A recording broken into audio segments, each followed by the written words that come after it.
Chapter 2. Now the angel of Yahweh came up from Gilgal to Bochim, and he said, I brought you up out of Egypt, and led you into the land which I have sworn to your fathers. And I said, I will never break my covenant with you. And as for you, you shall make no covenant with the inhabitants of this land. You shall tear down their altars, but you have not obeyed me. What is this you have done? Therefore, I also said, I will not drive them out before you, but they will become as thorns in your sides, and their gods will be a snare to you. When the angel of Yahweh spoke these words to all the sons of Israel, the people lifted up their voices and wept.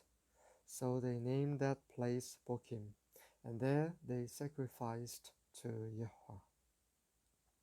When Joshua had dismissed the people, the sons of Israel went each to his inheritance to possess the land. The people served Yahweh all the days of Joshua and all the days of the elders who survived Joshua, who had seen all the great work of Yahweh which he had done for Israel.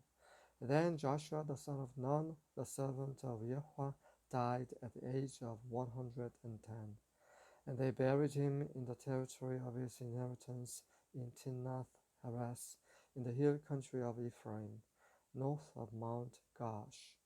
All that generation also were gathered to their fathers, and there arose another generation after them who did not know Yahweh, nor yet the work which he had done for Israel.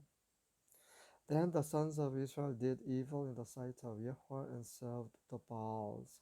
And they forsook Yahweh, the God of their fathers, who had brought them out of the land of Egypt, and followed other gods from among the gods of the peoples who were around them, and bowed themselves down to them.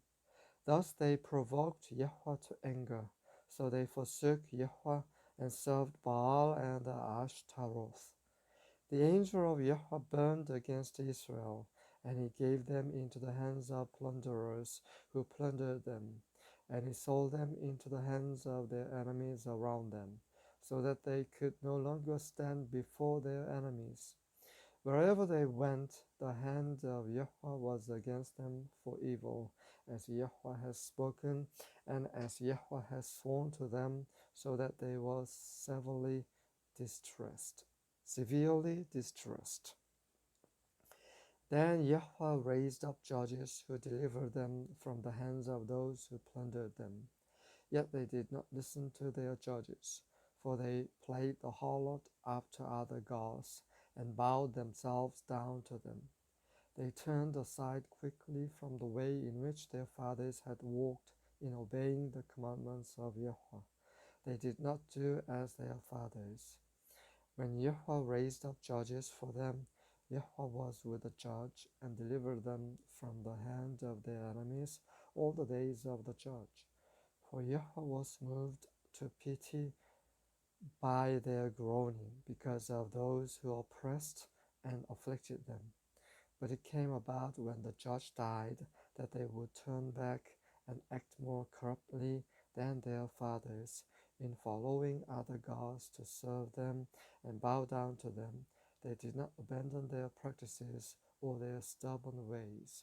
So the anger of Yahweh burned against Israel, and he said, because this nation has transgressed my covenant which I commanded their fathers, and has not listened to my voice, I also will no longer drive out before them any of the nations which Joshua left when he died, in order to test Israel by them, whether they will keep the way of Yahweh to walk in it as their fathers did or not. So Yahweh allowed those nations to remain, not driving them out quickly, and he did not give them into the hand of Joshua.